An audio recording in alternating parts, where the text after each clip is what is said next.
Oh, disgusting. Oh, there's mold over there. And I'm dropping things. All right, guys, this is Brian. I run turfmechanic.com. These days, since I'm holed up at the house all the time, you know what, with all the quarantine business, we figured this would be a really good time to start expanding the garden, get into composting, and trying it different ways. I've got some worm stuff going on over here, which I haven't even touched on in my channel yet. I've got my garage compost bins, which I've posted some videos on as well. And then outside, I've got some grass and weed large piles set up for composting.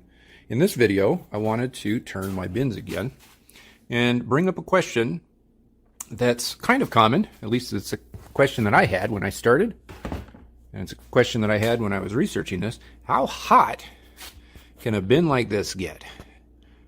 So the last time I turned this bin, everything was in this bin, much smaller. When it was in this bin, my internal temperature for the compost was only 72 or 73 degrees, something like that, according to my compost thermometer.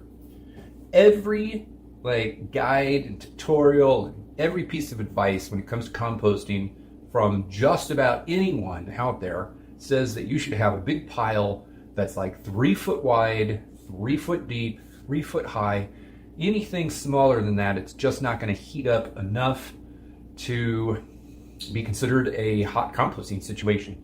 There's certainly anaerobic cold composting that can be done. Usually in those situations, people just throw a bunch of stuff into a big pile and then walk away and come back like a year and a half later. Well, hot composting, as you know, is much faster, but it's more active. You got to turn the thing. You got to keep it moist, and you got to baby it a little bit, especially when the piles are smaller. Bins are much smaller than a 3 foot by 3 foot by 3 foot, like a cubic yard. But nevertheless, I firmly believe that it can be done. So 8 days ago was the last time I turned this pile. From this to this, I added some dry leaves and old twigs that I never cleaned up last year on a part of my property. I also added some dry chicken poo from my chicken coop. I haven't cleaned the chicken coop out in a while, so there was plenty of dry material in there. Normally, the goal in life, as everyone knows, is to be better than you actually are. The goal in life with this was to turn this pile a couple times every week. Well, life has gotten in the way, as it always does. I last turned this 8 days ago. Even still, 3 days ago, my compost thermometer got all the way up to 86 degrees. Right now, it's at 83 degrees. Here in the garage, it's like 56 degrees. So the compost is significantly warmer than it is in the garage, and a week ago it was, I don't know, more dormant. This is more active than it was a week ago. So whatever I'm doing is improving the situation. According to my thermometer here, I am in the steady range. If I can get it up to 100 to 130 degrees, that's considered active, according to this thermometer. And anything above 130 is hot. I would love to get hot, but I really think it's impossible in a bin. But certainly I'd love to get up closer to that 100-degree mark. Anyway, all of that's to say is I want to take this and move it back into this, stir it up a little bit, and see if I can get it hotter. How hot do you think it can get? I'm actually going to be putting it into a smaller container, even though it's the same amount of materials. So let's give it a try. So after grabbing my pitchfork, the whole process here is simple. You just move everything from one bucket to the other.